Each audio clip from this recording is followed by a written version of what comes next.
Jangan ya, nggak ada kendala kan?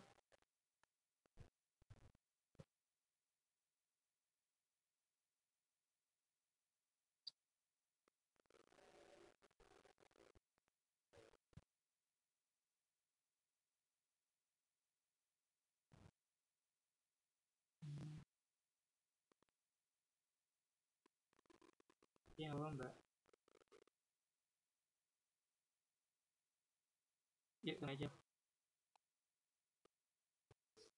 Kita mulai deh dengan berdoa bersama-sama.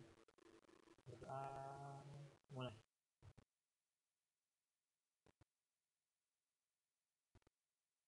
Amin. Oke, ini selamat datang.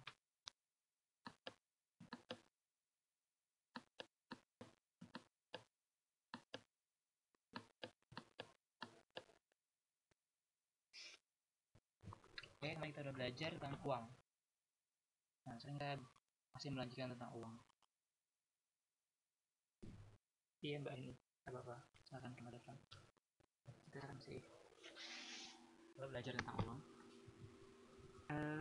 Kemarin sampai sini tadi ya. Faktor-faktor yang mempengaruhi jumlah uang beredar. Kan saya pernah bilang ya kemarin bahwa uang itu kita nggak bisa cetak sebanyak-banyaknya, nggak bisa cetak semua kita, atau nggak bisa cetak semua pemerintah gitu. Jadi uang itu harus diukur berapa banyak yang boleh ada di masyarakat gitu, sehingga uang ada nilainya. Kalau uang terlalu banyak, nilainya jadi berkurang, nggak ada, malah bisa jadi nggak ada nilainya gitu. Coba kita lihat kenapa daun nggak ada nilainya. Iya, karena dia ada di mana-mana, ada banyak, kita bisa gampang dapetin gitu. Tapi kalau uang juga terlalu banyak di masyarakat gitu, karena kita mencetak uang terlalu banyak, terus uang jadi terlalu banyak di masyarakat, uang nilainya jadi berkurang gitu. Nah, sekarang yang mempengaruhi penawaran uang atau jumlah uang beredar apa itu? Pertama adalah bank sentral. Bank sentral itu kalau di Indonesia namanya apa? Ada tahu? Bank sentral Indonesia namanya apa? Ada tahu?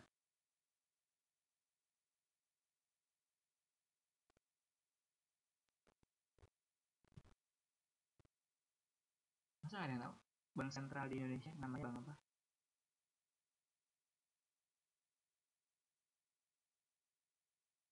BRI bukan. BRI itu Bank Republik Indonesia. Bahasa Indonesia itu Bank Indonesia namanya, BI. Jadi di Indonesia itu ada Bank Indonesia, bukan Bank BCA juga. Jadi gitu, jadi ada bank swasta, bukan bank swasta ya. Ada bank umum, ada bank sentral.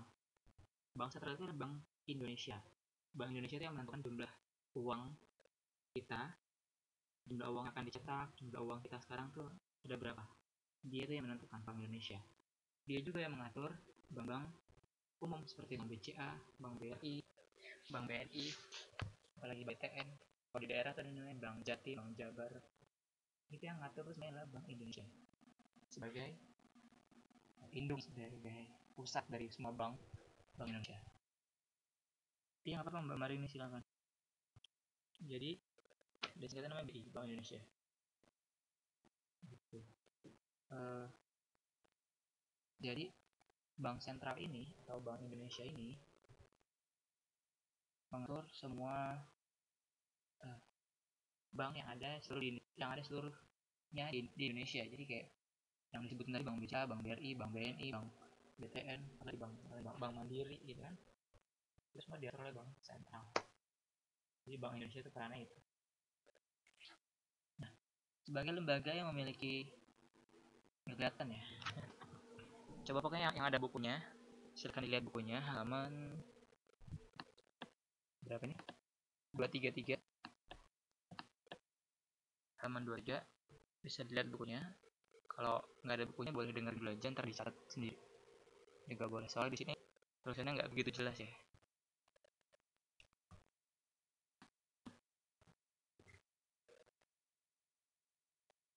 Sebagai lembaga yang memiliki otoritas moneter melalui hak koloninya mencetak uang, mengedarkan uang, bank sentral dapat mempengaruhi jumlah uang yang beredar di masyarakat. Itu Oke, jadi gini loh, bank sentral itu dia bisa mengatur jumlah rupiah yang ada di Indonesia. Misalkan sekarang ada 400 triliun rupiah yang ada di Indonesia, semuanya beredar tiap hari untuk dibelanjakan, untuk ditukarkan dengan jasa, untuk dibayar sebagai gaji gitu kan. Pokoknya membayar barang dan jasa, uang ini digunakan. Uang seluruh Indonesia itu tercatat seluruhnya di Bank Indonesia gitu. Jadi makanya tiap daerah tuh ada Bank Indonesia masing-masing. Ada Bank Indonesia di, dulu saya pernah ke Riau, ada Bank Indonesia di Riau, ada Bank Indonesia di Jabar, ada Bank Indonesia di Jambi. Jadi tiap provinsi itu ada Bank Indonesia masing-masing. Dan Jakarta itu adalah pusatnya. Penulisnya siapa? Saya juga nggak tahu penulisnya siapa ya. Kan udah pernah download belum, Mbak Wi? Penulisnya Supriyanto Ali Muhson. Belum bisa download sih. Ini kasih linknya. Bentar.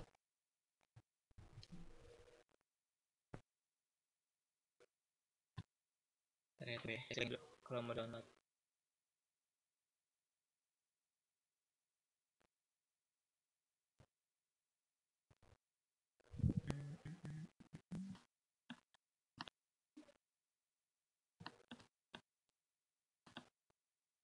Mana ya? Program pembacaan.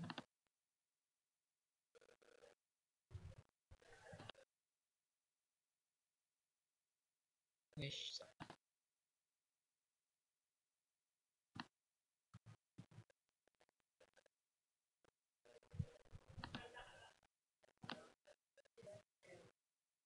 Pilih paket C kelas 10.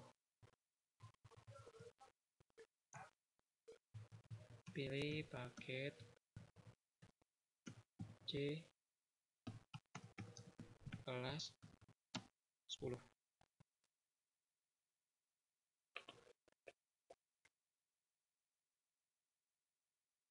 Kalau yang belum download silahkan download, tapi kalau lagi nggak ada waktu download, dengerin saya aja juga nggak apa-apa. Dia kan 200 berapa tuh ini? 4 apa ya? 10 ya?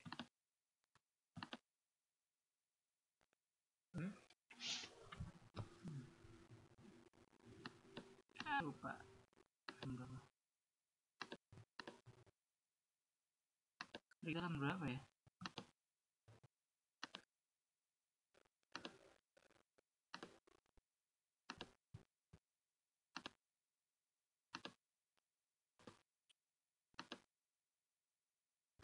Ya. Nah, dulu pas saya jalan berapa?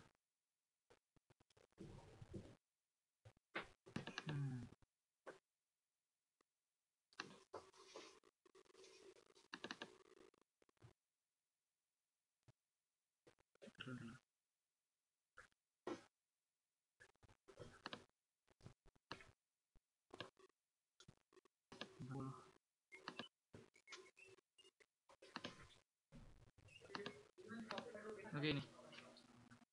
Jadi pertama bank sentral, kedua pemerintah. Jadi pemerintah itu berhak. Pemerintah kita itu misalnya apa? Jadi kita harus bedain ya, mana pemerintah, mana DPR, mana lembaga-lembaga lain. Jadi semua pemerintah itu semua lembaga negara itu di bawah pemerintah. Pemerintah tuh Jokowi, Pak Jokowi, terus kemudian menterinya itu adalah pemerintah. Pemerintah melalui Menteri Keuangan atas persetujuan Gubernur Bank Indonesia dapat meminta perum peruri untuk mencetak uang berupa uang kertas maupun uang logam. Jadi, nah ini yang saya bilang, perum peruri itu adalah lembaga yang mencetak uang. Jadi semua uang rupiah yang kita punya itu dicetak perum peruri ini. Gitu. Jadi dalam perum peruri itu semua uang dicetak. Cetaknya nggak sembarangan, harus melalui persetujuan Gubernur Bank Indonesia dan juga melalui persetujuan Menteri Keuangan. Ada yang tahu Menteri Keuangan kita sekarang siapa?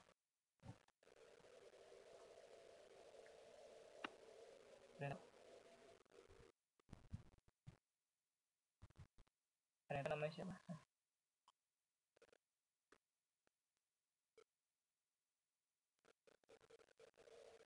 Jangan ada yang tahu sih Menteri Keuangan. Depannya Sri. Ayo tebak Sri, siapa Sri?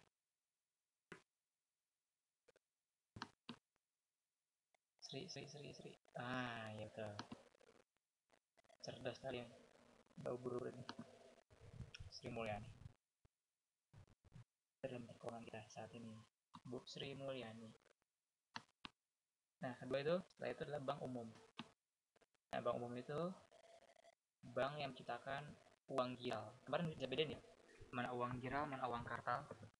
Uang kartal, gini. Kalau uang giral itu uang yang ada di bank, bentuk deposito, giro, gitu. Cek misalkan, kita pakai cek nih, uang kita pakai cek, gitu kan? Itu namanya uang giral. Uang kartal kayak uang kertas biasa, uang kertas, uang logam, gitu, uang kartal namanya.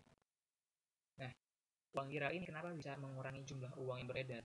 Karena coba kita bayangin, satu cek itu aja bisa mewakili 50 juta rupiah atau lebih, 100 juta rupiah, 1 miliar, 2 miliar dengan satu kertas cek itu doang gitu. Coba bayangin semua uang gitu kan pakai cek, jadi uang kan jadi sedikit kan yang beredar di Indonesia. Jadi uang yang ada di Indonesia jadi berkurang karena digantikan dengan cek gitu. Jadi bank umum ini, bank BCA, bank BRI, Mandiri, bank lagi BTN gitu kan, itu dia mempunyai peran untuk mengurangi jumlah uang yang beredar di masyarakat. Nah, kemudian tingkat suku bunga. Kemarin kita udah belajar kan, ketika suku bunga naik,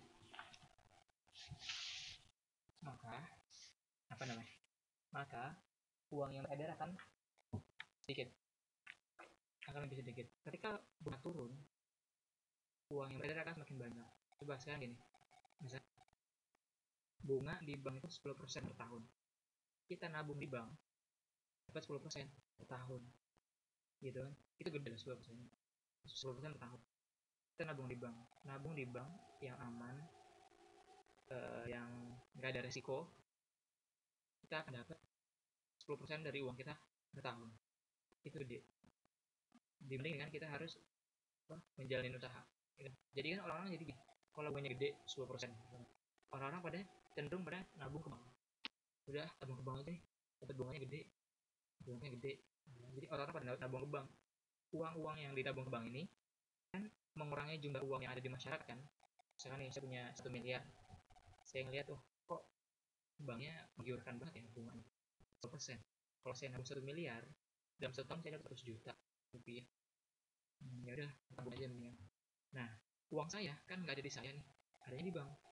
Jadi uang yang beredar di saya itu jadi berkurang gitu. Jadi masyarakat yang menabung uang di bank itu otomatis mengurangi jumlah uang yang beredar di masyarakat. Ngerti nggak maksudnya?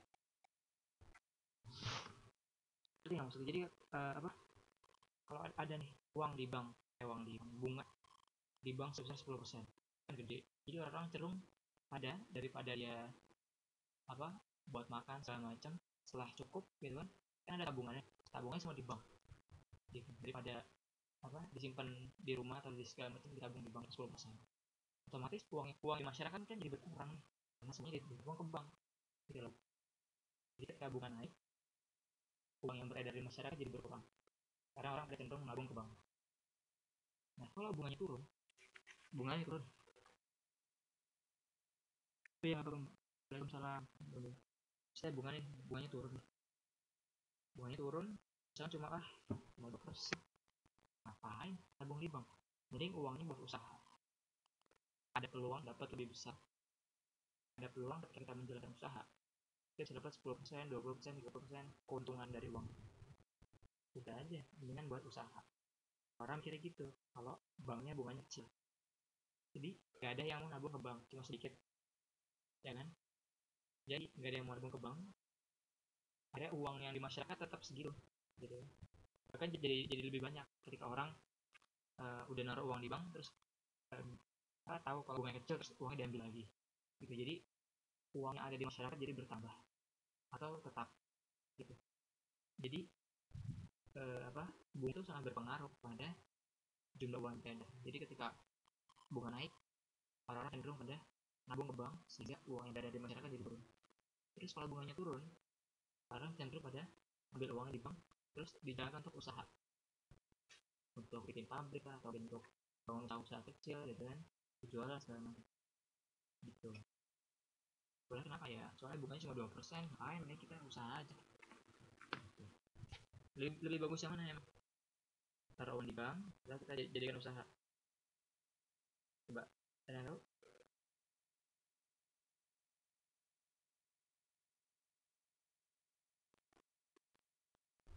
Taruh di bank,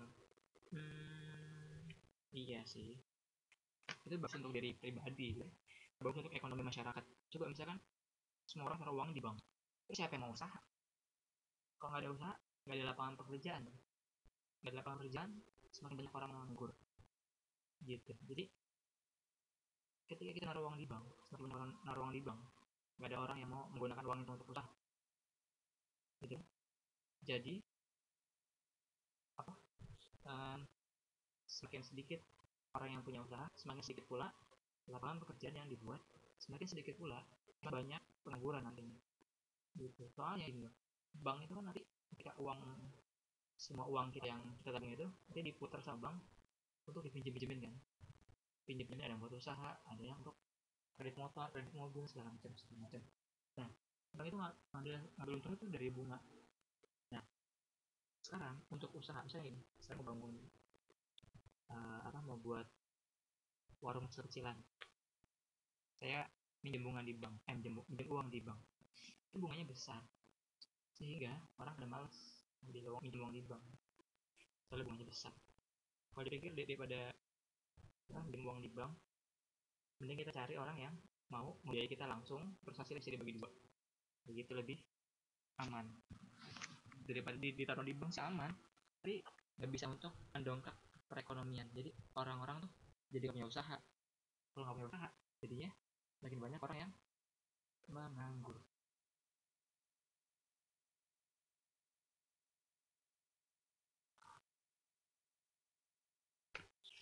Oke, itu ya, jangan punya kalahnya ya, santai aja. Ini standar meter, ada standar logam.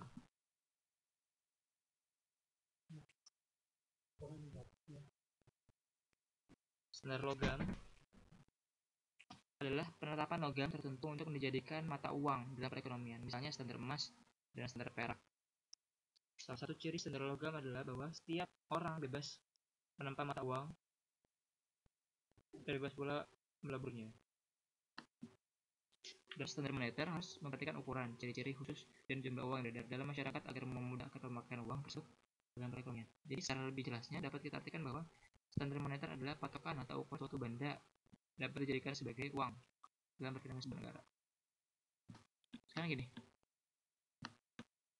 kayak kita di Taiwan, coba lihat, kalau uang semakin gede, 5 NT, 10 NT, 10 NT, 50 NT, uangnya semakin bagus kan. Jadi semakin dia nilainya kecil, semakin logam yang digunakan itu semakin jelek. Sadar nggak? 10 NT nih, ya gini doang logamnya. Terus kita lihat 5 NT, lebih tebal ya. Terus 10 NT, ini bagus, lumayan. Terus kita lihat 50 NT, ini malah lebih bagus bukan emasnya. Jadi nggak sembarangan. Jadi logam yang dipakai, emas yang dipakai, standar uang yang dipakai itu bahannya itu harus tahan lama, nggak bisa sembarangan. Coba aja lihat uang kita di sini, pasti gitu. Kenapa pak? Jadi kemarin kita belajar kalau untuk uang logam itu nilai intrinstiknya sama dengan nilai ekstrinsik. Jadi gini, nilai yang tertera di uang logam itu misalnya 50, itu setara dengan harga uang logam itu sendiri. Misalnya uang logam ini dibuat dari emas, emasnya seharga 50 NT itu. Jadi semakin mahal nilainya, semakin tinggi nilai nominalnya, semakin bagus juga bahannya. Soalnya dia harus dengan setara dengan itu. Misalnya 50 NT kita gunakan 50 NT. Nah, uang benda yang digunakan untuk bayar untuk 50 NT itu adalah benda yang sama nilainya dengan harga 50 NT. Ngerti nggak? Jadi ini logam nih, antara nilainya 50 NT, harga logam itu juga 50 NT. Contohnya logam nih, harganya 5 NT, uang logam itu juga harganya 5 NT. Jadi semakin rendah nilainya, makin rendah nilai nominalnya, makin rendah juga kualitas dari logam itu. Gitu. Jadi nggak sembarangan.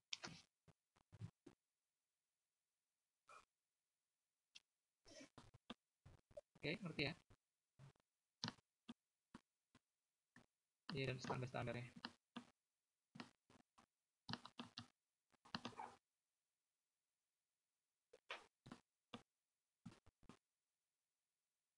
Terus standar kertas. Nah ini juga harus, kertas itu sebelah sama. Coba lihat kertas yang 100 NT sama 1000 NT. 100, 500 sama 1000 NT. Jadi nggak bedanya. Bagusnya kertas yang mana? Kalau kita kertasnya ya.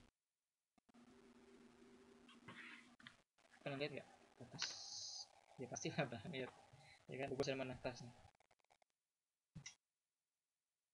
1000 apa 100 apa 500 NT?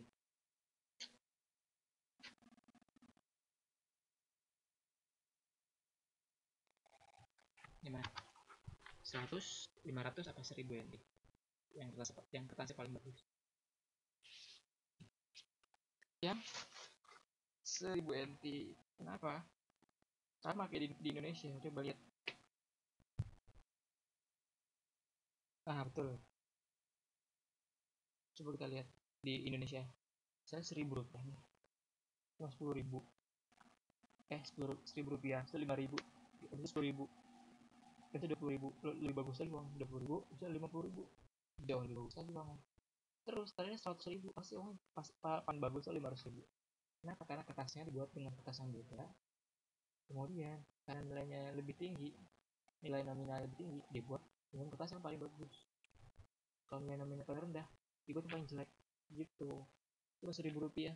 Ya kertasnya ya kertas itu doang. Tapi nggak sembarangan kertas. Sehingga orang bisa dengan mudah memalsukan uang. Nah sekarang udah canggih kan, kalau kita mau memasukkan uang, kita tinggal scan, ada print. Tapi yang nggak bisa kita scan, adalah gambar pahlawan yang ada di hologramnya itu. Jadi ada beberapa hal yang harus dibedakan untuk membedakan mana uang asli mana uang palsu. Nah, makanya lo, saya suka bingung kan. Jadi dulu pernah tahu ini nggak tahu apa? Tahu apa ya?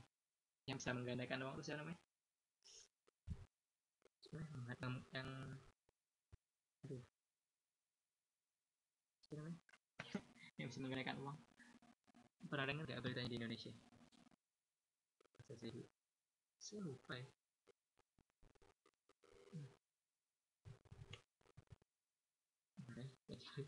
Saya penasaran nih. Ganda uang.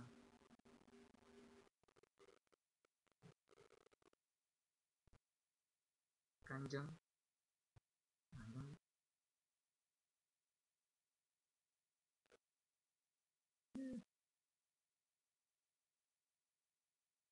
Iya.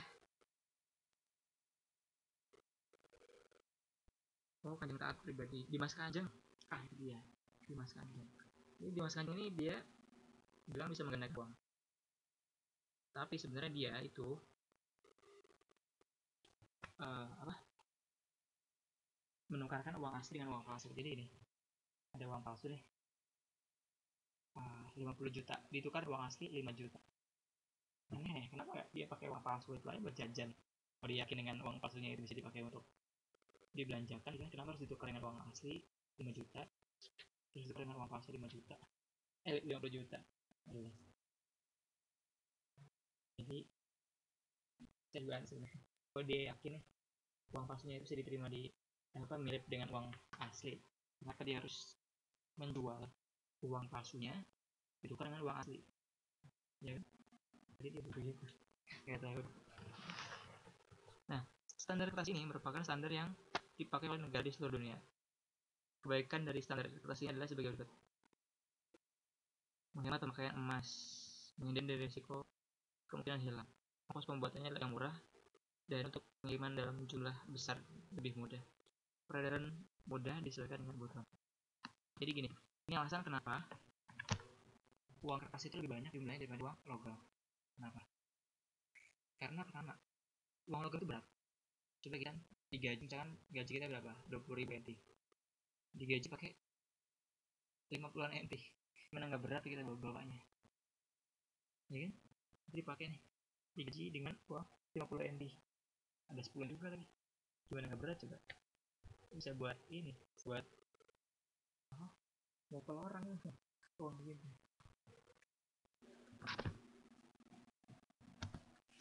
Jadi itulah sebabnya uang kertas itu jumlahnya lebih banyak daripada uang koinan, uang logam. Uang logam digunakan untuk membayar barang-barang yang nominal kecil, kan kayak 16 NT, 30 NT, 37 NT, di bawah 100 gitu. Itu digunakan. Tapi di atas itu biasanya orang memakai nominal besar untuk bayar gaji karyawan, untuk bayar pembelian rumah, transaksi besar itu biasanya pakai uang besar, uang logam. Gitu. Itulah kenapa jumlah uang kertas lebih banyak daripada jumlah uang logam. Coba bayangin kalau dompet kita isinya tuh uang logam semua, karena kita kondor, ya kan? Karena kita turun mulu, ini kan uang logam. Bisa ada standar gabungan. Standar barang gabungan merupakan dasar cadangan mata uang barang. Dasar dari standar ini adalah untuk mengaitkan nilai dolar atau beberapa unit moneter internasional menjadi barang gabungan. Standar ini dibuat Amerika. Saya belum ngerti ini standar artinya.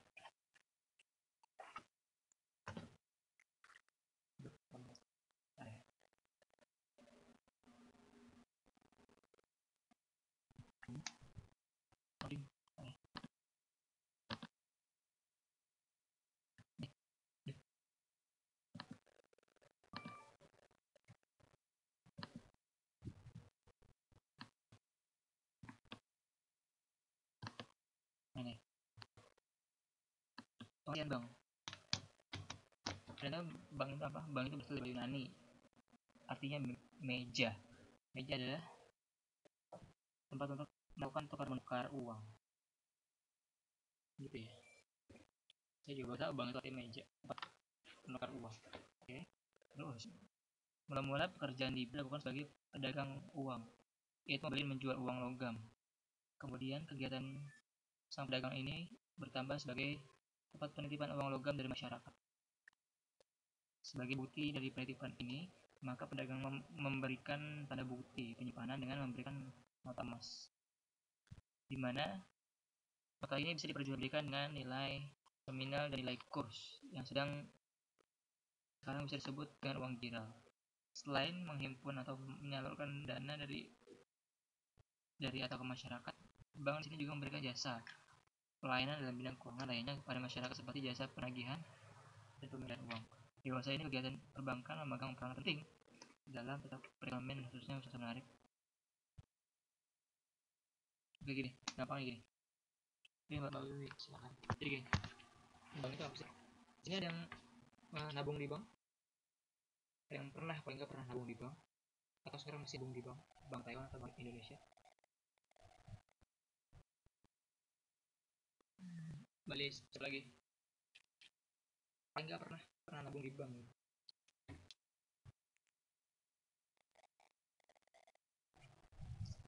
Ada lagi selain Mbak Lilis?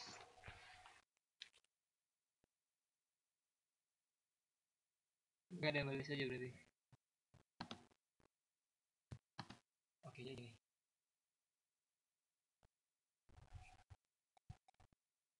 Jadi bank itu pengertian ini, bank adalah tempat penyimpanan uang bagi mereka yang dananya berlebih dan disalurkan ke mereka yang dananya kurang. Apa yang maksudnya? Jadi bank itu adalah tempat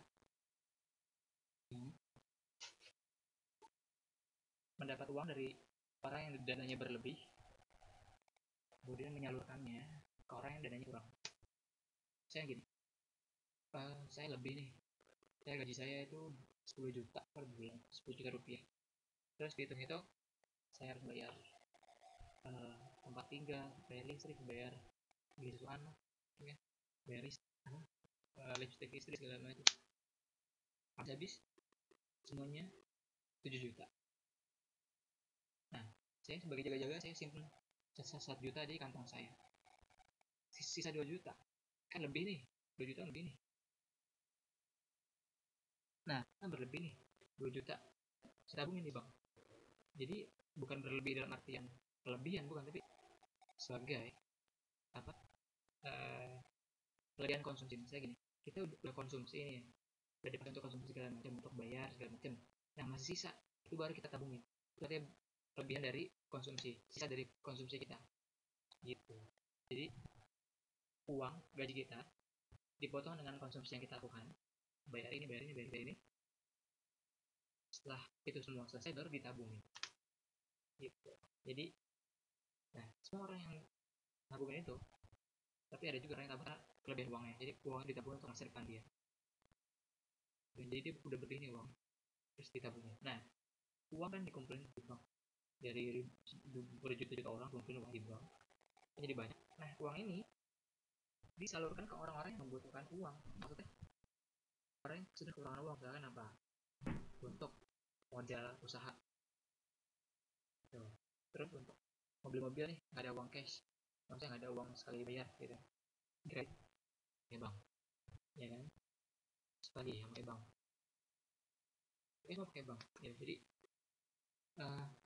apa, jadi itu proses penyaluran dari orang yang menabungkan uangnya di bank, orang yang punya kelebihan uang di bank, kemudian menyalurkannya ke orang yang sedang membutuhkan uang. Itu namanya bank.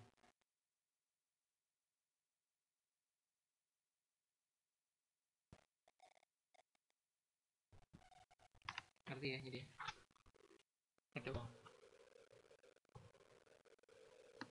Fungsi dan peraturan bank.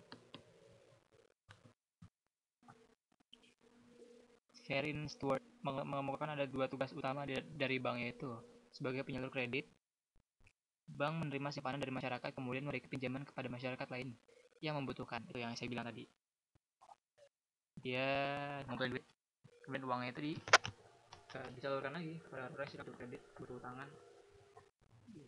Kemudian sebagai pencipta kredit, bank dalam hal ini menciptakan alat pembayaran yang nantinya dipergunakan masyarakat dalam kegiatan ekonomi.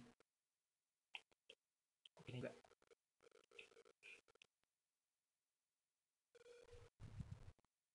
Nah, adapun peranan bank di dalam negeri menyangkut kegiatan-kegiatan yang berhubungan dengan pemenuhan kebutuhan perekonomian nasional, kegiatan-kegiatan. Sedangkan peran bank, nah, jadi bank itu nggak cuma berguna di dalam negeri juga, tapi harus berguna juga di luar negeri. Makanya kalau misalnya kita punya bank, terus banknya ada logo Visa gitu di kartu ATM-nya, kita bisa tarik di mana aja, sama kartu itu berlogo Visa juga gitu. Jadi itulah ya. Jadi tapi kalau kita di sini untuk transfer itu nggak bisa ya, kecuali untuk tarik tunai di ATM luar negeri atau tarik tunai bank Taiwan di Indonesia bisa, tapi kalau untuk transfer itu belum bisa. Dia nggak bisa mengkonversi langsung dari uang dolar Taiwan ke rupiah, harus memakai jasa tempat lain. Nah, kita beruntung di sini tuh banyak dari Indonesia, jadi banyak toko Indonesia yang menjual jasa pengiriman uang. Coba kalau di negara lain, di Amerika, di Eropa, bukan dia Western Union itu mahal, bisa 10% harganya. Kita kirim uang berapa, 100.000 NTD kebanyakan ya, malah 10.000 Thai dolar, nanti pajaknya itu 10.000 dolar, biaya pengirimnya 1.000 dolar, jadi mahal. Jadi kita beruntung di sini, kursnya juga murahnya itu kan. Jadi kita beruntung di tempat-tempat yang banyak orang Indonesianya, kita bisa kirim uang dengan murah dan cepat.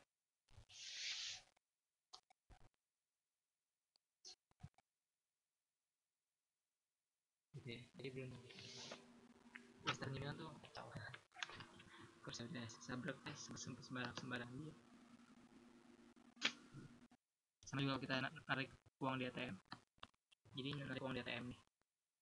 ATM-nya itu saya tadi kita tuh punya bank mandiri, atau bank mandiri, terus kita tarik uang di Taiwan. Itu kursnya murah, kursnya sembarangan banget nasinya. Kayak gitu kalau kita ngambil uang itu kena charge, kena potongan berapa NT, 500 NT kalau nggak salah, 100 sampai 500 NT per penarikan. Ya ribet. Jadi kalau bisa ya bawa uang rupiah terus tidur di sini, di uang Indo bisa.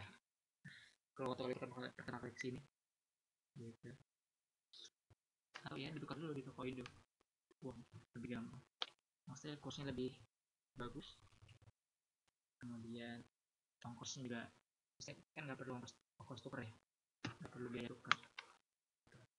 Soalnya saya lu pernah tinggal sama Singapura, jadi dari Jakarta terus ke Singapura ketinggalan pesawat, saya nggak ada uang Singapura dolar lagi untuk beli tiket yang baru.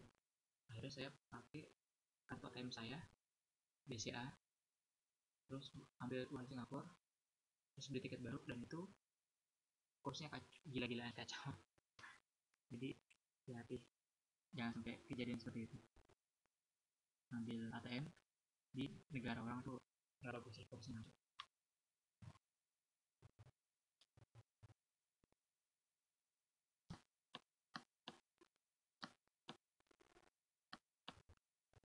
Habis itu apa lagi ya?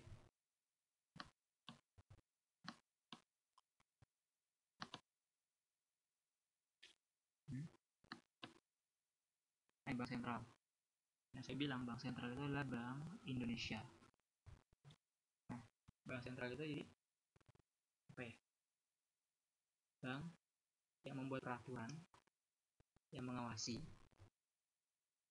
dan juga memberi hukuman pada seluruh bank yang ada di Indonesia.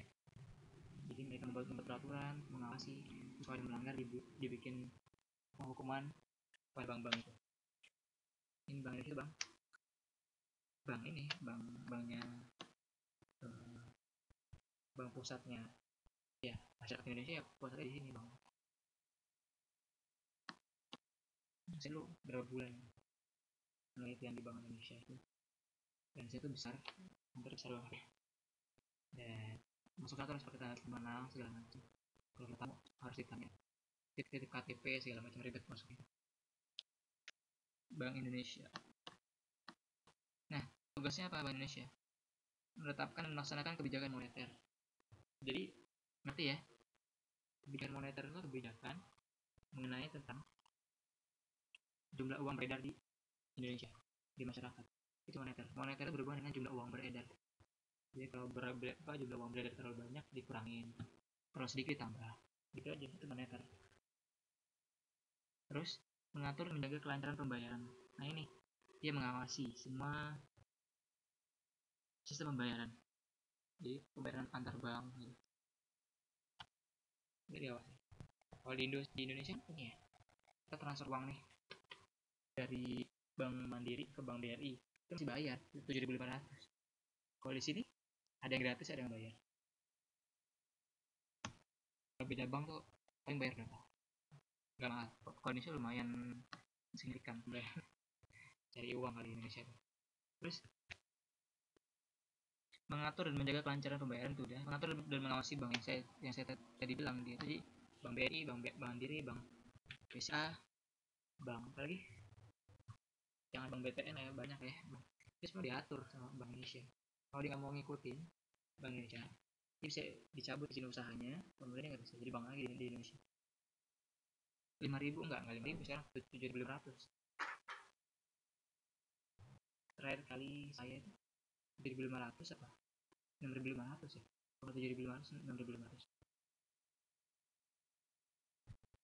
Maksud sih penarikannya yo enggak lah, kalau mbak beda bank misalnya nih, mbak itu Mandiri ATM-nya, terus nanti Bank BCA yang bayar.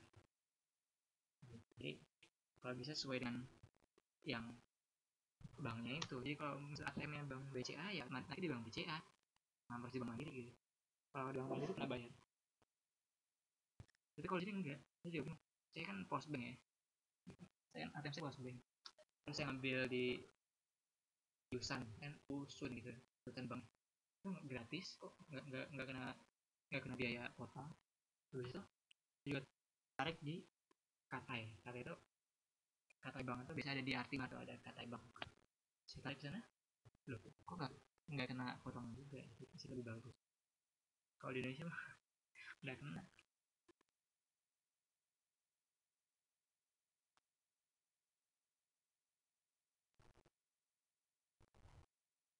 Ngerti ya maksudnya ya?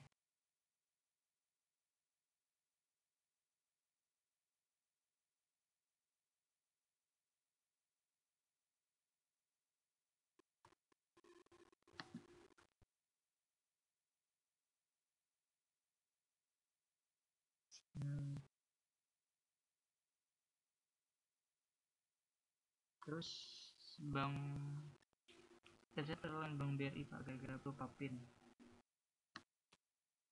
Bank Syariah itu, oh iya, bank Syariah itu bank umum. Oh ini saya jawab. Ini kayak saya ini ya, teller bank.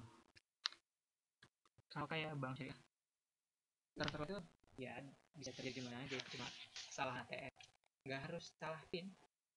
Loh, teman saya tuh ngambil uang nih, uangnya belum keluar, ATM udah keton, jadi dia masukin set, habis itu nggak keluar, udah jadi di layar nggak muncul apa-apa, hilang gitu aja udah. Kan kesalahan ATM biasa, kadang ATM juga suka error, makanya hindari ATM yang sering error. Biasanya ada tuh, kalau kita udah tahu kita sering narik uang, wah ATM nya sering error nih, jangan tarik di situ. Atau biasanya tuh kalau misalnya kita habis dari orang lain pakai duluan, terus sekarang giliran kita, nah tunggu dulu sampai dia ATM nya siap, jangan langsung scan kartu, nanti dia ketahuan. Jadi sampai ATM siap, ada bacaan silakan masukkan kartu Anda, baru biasanya kalau kita ngantri di belakang orang baru kelar ambil uang, terus gila kita langsung masukin kartu, nanti biasanya bisa kemungkinan besar bisa ketahuan. Tunggu dulu sampai dia ATM siap, jadi kayak ada bacaan silakan masukkan kartu gitu, baru kita masukin. Nah ya enak aja. Kalau bank syariah itu bank syariah itu bank umum, jadi ada bank konvensional, ada bank syariah. Bank konvensional itu menggunakan bunga gitu. Kalau bank syariah ini menggunakan namanya bagi hasil, beda. Bank syariah ini hal bank konvensional ini menggunakan bunga itu riba itu haram, jadi tergantung pilihan. Tapi selama kita nggak menggunakan dana ribanya, yang harus bagus emang tabung di bank syariah bagusnya gitu. Infrastruktur keuangan yang sehat apa itu Bapak? Mana yang masih?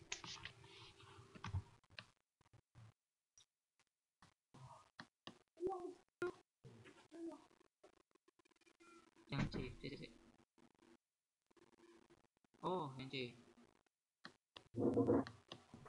Bank sentral. Nih, bertujuan untuk mengembangkan sistem pembayaran dan infrastruktur keuangan yang sehat. Jadi gini, pembayaran infrastruktur yang sehat artinya adanya transparansi. Gimana ya? Mengartikan itu, jadi pembayaran itu lancar. Ini gitu, jadi ini pembayaran smooth, lancar.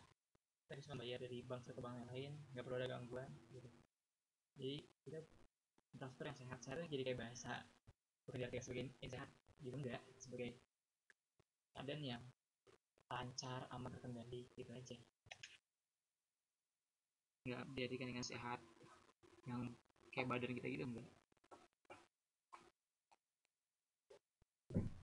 Jadi infrastruktur pembayaran banyak, dari ATM, habis itu kita juga bisa bayar langsung di teller banknya.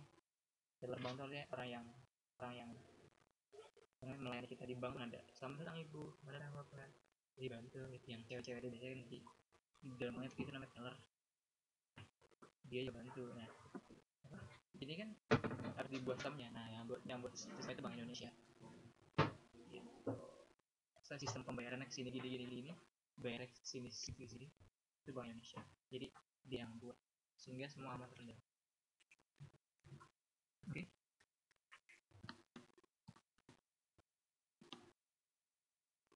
Mengatur dan mengawasi bank udah di bank sentral. Terus terakhir fungsinya itu adalah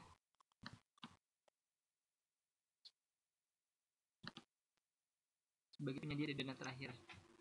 Untuk tugas ini bank sentral berperan sebagai penyedia dana terakhir. dan Bank Umum dan Bantuan Likuidasi Bank Indonesia.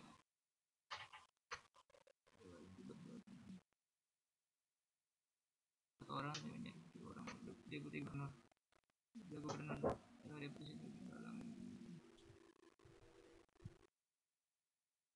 jadi gini, sebagai penyanyi dan terakhir, jadi bank itu kan nggak semuanya bagus. Jadi kalau dalam krisis ekonomi kayak di Indonesia pernah Bank Senturi, pernah kayak Bank Senturi, kasus Bank Senturi itu adalah awal mulanya karena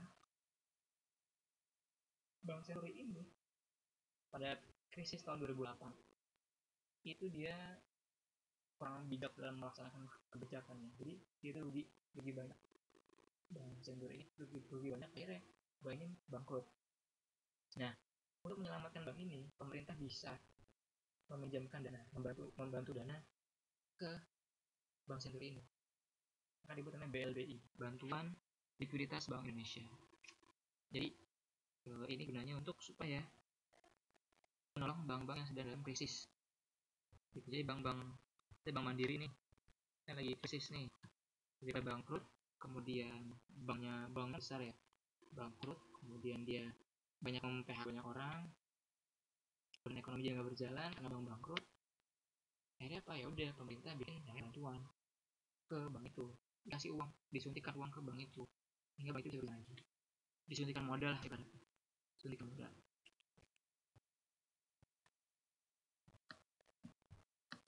Terus pada Bank Umum adalah bank yang melaksanakan kegiatan usaha secara konvensional dan atau berdasarkan prinsip syariah yang dalam kegiatannya memberikan jasa dan nah, jadi ada bank umum konvensional dan bank umum syariah.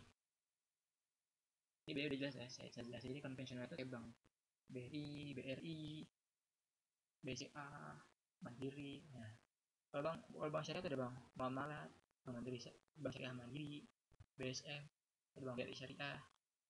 Oke, ada syariah itu bank syariah. Konsepnya beda. Konsepnya itu yang satu dia mencari uang dengan cara bunga. Jadi kalau kita minjem duit gitu, nah kita bayar bunganya, itu namanya bank konvensional. Terus bank syariah dia bagi hasil, misalnya kita bikin usaha kita rugi, kita nggak bisa bayar cicilan, nah nanti kita dibebaskan dari pembayar cicilan. Tapi kalau bank konvensional kita rugi, terus kemudian dia nggak mau tahu, dia harus bayar cicilan sama bunganya. Kalau bank syariah dia rugi, kita rugi nih, terus dengan beberapa alasan tertentu kita bisa menjelaskan bahwa ini rugi bukan berdasarkan kesalahan kita, bukan berdasarkan kesalahan kita saja. Akhirnya bank menerima, akhirnya kita nggak perlu bayar cicilannya itu. Nah, terus kalau untung ya berdasarkan persentase. Kalau bank syariah saya di perjanjiannya kita 20-70%, kita dapat 70, bank dapat 20%, kita bayar kalau kita untung. Tapi kalau bank konvensional enggak, dia mau dia untung mau dia rugi ya udah kita tetap bayar. Bedanya jadi dia pakai bunga, yang satu pakai bagi hasil. Perbedaannya itu aja yang mencolok.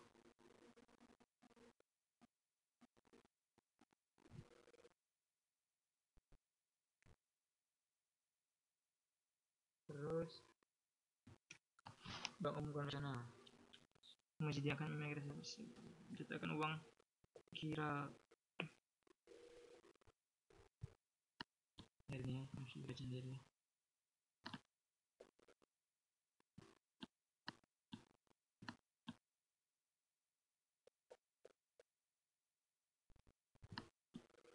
Nah, cek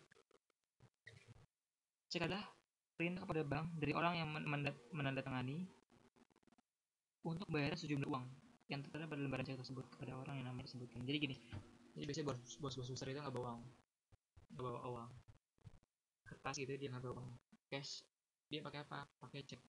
Ya udah dikasih uang, kasih cek, udah gitu aja. Kita bisa tulis aja nominalnya 100 juta, 200 juta, 1 miliar, 2 miliar, ini tinggal nolnya berapa kita tulis sama jumlah nominalnya pakai bahasa Indonesia, kelar dan bisa dicek uangnya. Dulu saya gitu teman saya tuh itu kerjanya, dia mencairkan cek. Jadi dia bawa kertas doang selembar, bang, pelan-pelan buat kertas gede isinya duit semua. Sebuah kertas ditukar dengan uang kertas gede dan cek. Nah, cek ada jenis-jenis cek. Ada cek atas tunjuk. Cek atas tunjuk adalah cek yang tidak tercantum nama orang yang akan menguangkan, dan bank akan membayarkan kepada siapa saja yang akan datang untuk menggunakan cek tersebut. Ini agak bahaya cek ini. Jadi kita nggak bisa menentukan orang siapa yang bisa mencairkan ini. Gitu. Jadi kalau misalnya cek kita hilang, terus kemudian dia ambil orang yang bertanggung jawab, terus kemudian dia tukarkan ke bank, namun uang jadi milik dia. Cek atas nama adalah cek yang mencantumkan nama orang yang akan dibayarkan. Nah, ini penting, ini aman. Cek kosong adalah cek yang dananya sudah tidak ada lagi atau tidak cukup dalam rekening orang yang bersangkutan di bank. Cek kosong. Cek mundur adalah cek yang pembayarannya dilakukan pada tanggal yang tercantum mundur dari saat cek tersebut dibuat.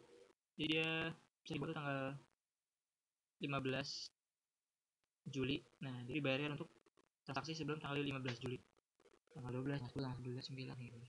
Wesel adalah perintah tertulis dari penarik kepada seorang untuk membayarkan sejumlah uang kepada penarik pada tanggal yang tercantum. Jadi wesel itu kayak perjanjian. Kemudian wesel itu jadi wesel bayar, wesel tagih, gantung wesel yang mana. Jadi wesel itu kayak perjanjian untuk membayar atau perjanjian untuk menagih. Itu aja gampangnya. Terus tabungan. Ya tabungan ya biasa tabungan. Terus deposito berjangka. Jadi ini deposito berjangka. Deposito ya bukan deposito. Deposito itu jadi kita udah jangkanya. Jadi kita mendepositokan uang kita 2 miliar. Bisa bunganya gede, tapi ada jangkanya. Jangka waktunya 2 tahun. Kita nggak boleh. Terserah sih ya 2 tahun, 5 tahun, 10 tahun. Kita nggak boleh ngambil uang itu sebelum 2 tahun atau sebelum 5 tahun atau sebelum 10 tahun. Gitu. Bunganya sih gede, tapi kita nggak bisa pakai uang itu lama 5 tahun atau 10 tahun atau 20 tahun. Serah. Kita tergantung jangkanya. Habis travel check adalah cek bepergian yang dijual untuk dipakai oleh orang yang tidak menghendaki membawa uang tunai saat bepergian di dalam atau luar negeri. Ini udah jarang digunakan.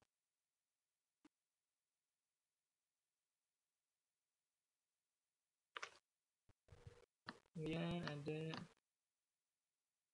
latar belakang bank syariah antara lain adanya kesadaran umat muslim yang ingin menjalankan aktivitasnya sesuai dengan tuntutan agama.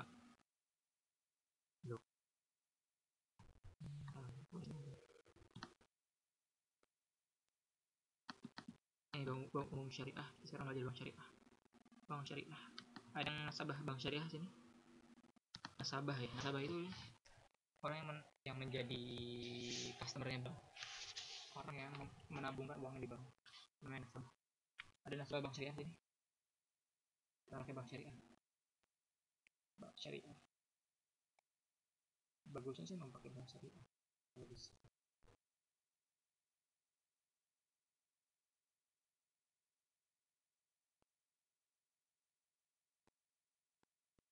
Ada pakai bank syariah, pemakai.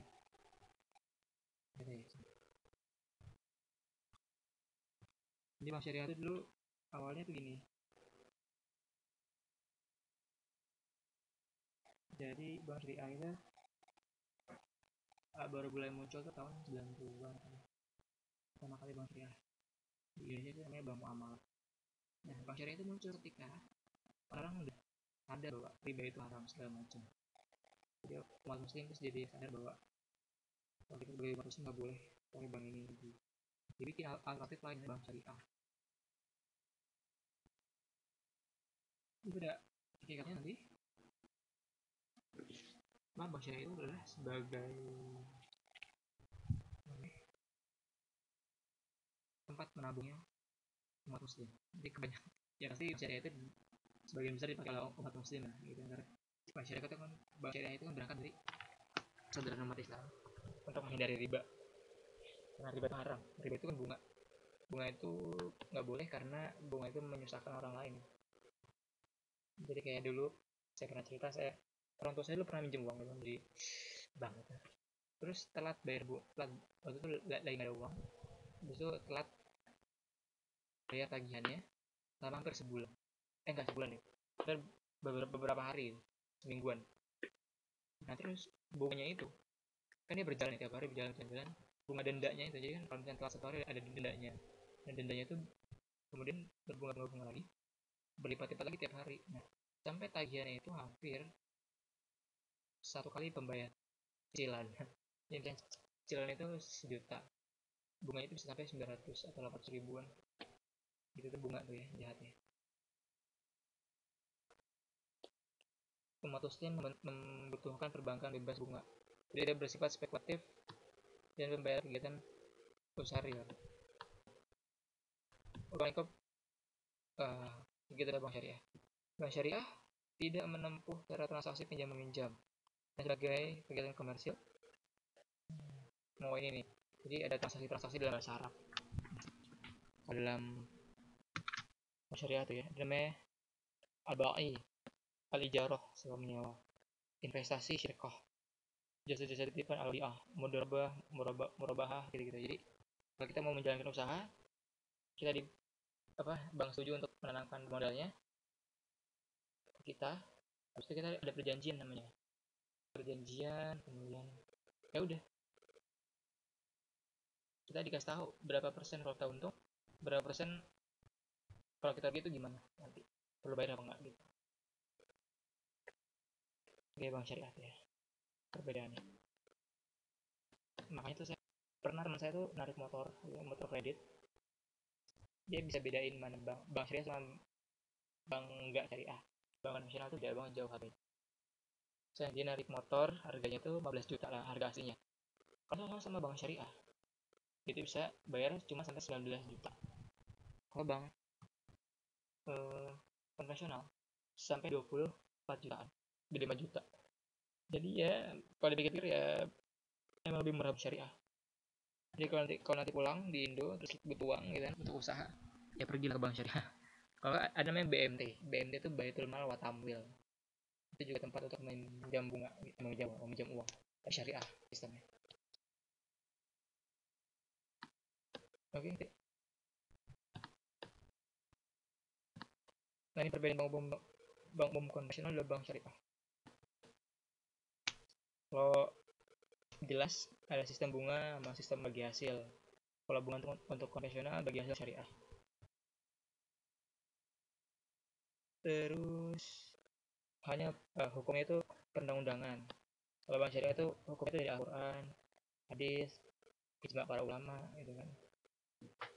Terus juga undang-undang juga. Terus bank konvensional itu memiliki aspek maisir itu riba dan goror. Maisir apa? Maisir itu kayak menimbun gitu. Menimbun apa ya? Saya lupa maisir itu artinya apa. Riba terus goror. Kalau di bank syariah itu nggak ada goror itu kayak spekulasi gitu. Misalnya hari ini bunganya segini, bunganya 8%, mungkin minggu depan bisa turun 7%, 6%. Tapi kalau bank syariah nggak, tetap aja segitu, 20%, 10%, 10%. Pembagian hasil. Nah, kalau Bank Indonesia itu nggak ada organisasi pengawasan, nggak ada. Kalau di bank syariah dia punya Dewan Pengawas Syariah. Supaya apa? Supaya memastikan bahwa nggak ada unsur-unsur yang diharamkan dari transaksi bank syariah. Kan kadang-kadang orang mikir bahwa bank syariah bank ini sama aja, padahal ada.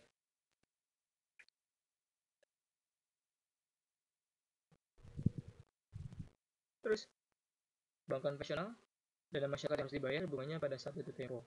Dalam masyarakat berupa titipan investasi yang akan mendapat hasil sesuai dengan. Jadi gini, yang tadi saya bilang, jadi kalau bank konvensional itu mau kita untung mau kita rugi harus bayar tepat waktu dan juga berdasarkan bunganya. Nggak mau tahu lagi susah atau enggak, dia nggak mau tahu kita lagi ada uang atau enggak, usaha kita bangkrut apa berhasil, dia nggak tahu. Dia cuma mau tahu uangnya balik dan dia dapat untung. Tapi kalau bank syariah dia lebih fleksibel, dia bisa berdasarkan perjanjian. Jadi kalau misalnya rugi usahanya, dia bisa nggak bayar cicilan sama sekali, dianggap lunas. Kenapa? Mungkin itu bukan karena kesalahan dia, mungkin ini karena iklim ekonominya lagi buruk gitu kan, jadi kayak gini. Terus mungkin dia karena rugi, kenapa? Karena musibah, banjir segala macam atau apa, itu bukan salah dia, jadi dia nggak perlu bayar cicilannya. Nah itu bank syariah lebih fleksibel, ya lebih ngerti Kalau bank nasional ya kita mau kena banjir, kena gempa, mau kebakaran, mungkin juga disuruh bayar tetap gitu. Terus kemudian penyaluran dana dan sektor yang membutuhkan tanpa mempertimbangkan aspek halal haram. Jadi gini, jadi uang yang kita himpun di bank konvensional itu, jadi kita bayar uang nabung di bank konvensional. Uang yang kita tabung itu nanti bisa digunakan oleh bank konvensional untuk membiayai pabrik bir, membiayai pabrik, misalnya tempat-tempat prostitusi gitu, membiayai tempat-tempat judi. Itu nggak apa-apa, terserah mereka. Tapi kalau syariah nggak bisa kayak gitu. Jadi uang yang kita tabung itu nggak boleh untuk tempat-tempat yang haram. Terus untuk membiayai misalnya modal perusahaan bir ya minta modal, kalau modal kurang diminta modal ke bank syariah nggak bisa karena haram. Jadi dia berkutat di transaksi yang halal aja. Nah, ngerti kan sekarang perbedaan bank syariah dengan bank konvensional.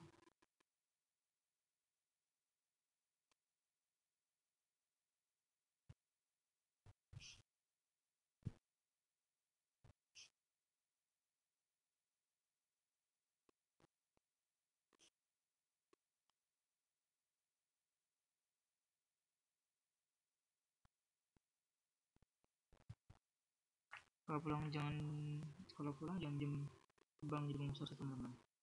Ya kalau kita punya modal, kalau punya modal kadang kita butuh modal juga. Intinya nabung dari sekarang, punya modal, atau beli tanah. Ntar kalau kita beli tanah sekarang, saya kita pulang 5 tahun lagi, ya tanahnya udah jadi mahal, kita jual buat modal, atau bikin kontrakan, terus ya dikontrakin, bikin ya kos-kosan dekat kampus mana gitu, terus jadi uang nih gitu. Ya intinya modal di sini harus dipakai tabung gitu, nggak cuma habis kita untuk hidup di sini. Ngapain kalau kita di sini kerja terus duit habis untuk biaya hidupnya juga, ya ngapain kita kesini gitu, di doain ya. Nah bagusnya emang nggak pinjam, makanya saya gini kok kan, bagusnya sih gitu. Jadi kita mau beli motor, beli mobil, bagusnya jangan pakai uang bank, pakai uang kita sendiri, kita tabung, bulan baru beli cash gitu. Gak apa-apa, saya kan asal cash daripada beli baru nyicil berapa tahun gitu. Jadi hidup kita pakai dicicil dong, kita kerja untuk bayar cicilan. Soalnya saya pernah ya beli motor, saya dulu kan kerja ya, beli motor itu dulu saya beli motor tahun 2015, saya beli motor yang tahun 2014, saya beli second, jadi harganya masih terjangkau dengan beli cash gitu, dibandingkan yang teman saya beli yang tahun 2015 tapi dengan bank gitu. Sampai sekarang masih nyicil sampai tahun 3 tahun nyicil tiap tahun cicilan saya kelar perusahaan saya dengan motor ya, jadi dia masih aja nyicil gitu ya. Jadi kalau saya beli motor ini Beat yang baru gitu 2014, terus saya beli tahun 2015. Nah teman saya beli yang tahun 2015 dan saya masih nyicil ya 700 ribu ya kan, lumayan juga biasa lah, nyicil tuh capek gitu, mikirin 3 tahun lagi ya kan. Jadi kalau bisa mau beli apa uang dikumpulin dulu baru dibeli, jangan pakai dikit pakai jasa bank, dikit apa ke rentenir gitu jangan ya. Nah lagi sih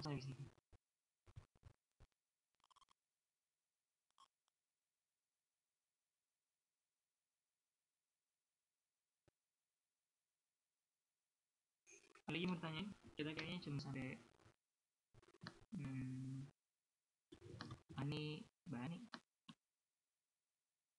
Bani siapa nama lengkapnya?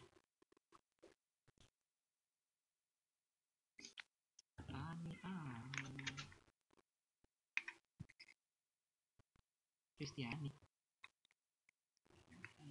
Oh iya, salam. Dia akan berapa sih? Nggak masuk kelas ini ya?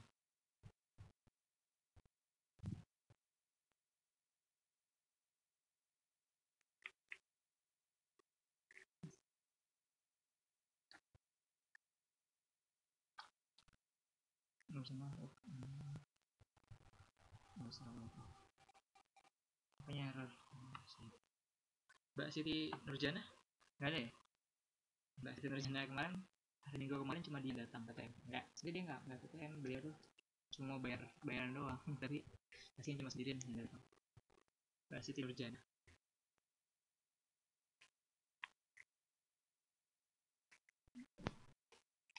Dia bilang capek pak, saya sekolah apa, neneknya rewel banget. Yes. Jadi saya tahu ya,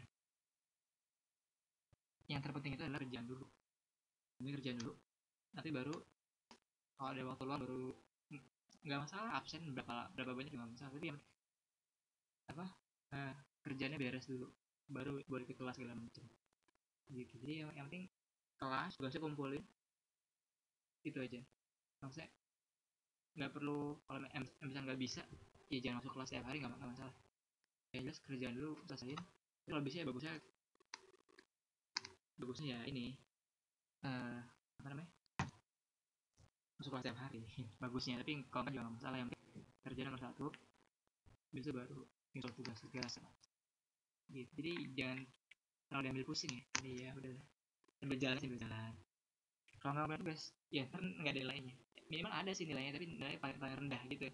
Jadi kita ada nilai paling rendah, jadi kalau nggak ngumpul itu ada nilai paling rendah gitu. Misalnya mau sih di rapotnya dapat 60 ya jelek, terus yang lain ngajin tugas dapat 90, 95, yang ngajin tugas 60 ya gitu.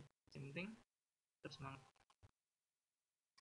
jangan tergantung tutornya sih. Kalau tutornya bilang nggak ngasih nilai ya gimana.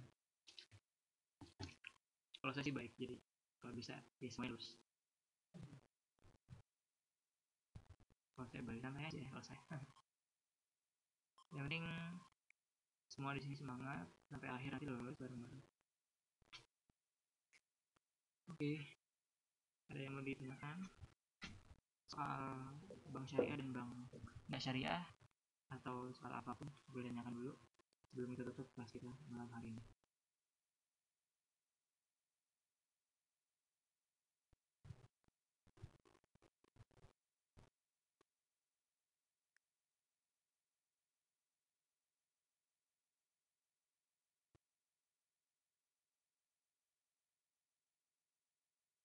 Nggak ada yang bertanyakan?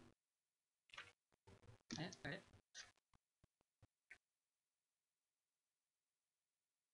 Buat ini baru gabung. Udah ngantuk ya? Oke. Selamat beristirahat. Sekarang tanggal 18 Juli. Sebulan lagi tanggal 17 Agustus ya. Jadi jangan lupa memperingati hari kebangkitan Indonesia. Oke. Kemerdekaan Indonesia, jangan lupa. Oke, kita Juli telat. Jadi telat apa? Oke, kita tutup dengan alhamdulillah. Subhanakallahumma wa bihamdika asyhadu an la ilaha illa anta astaghfiruka wa atubu ilaik. Terima kasih. Assalamualaikum warahmatullahi wabarakatuh. Selamat malam. Selamat beristirahat. Sampai jumpa. Good night.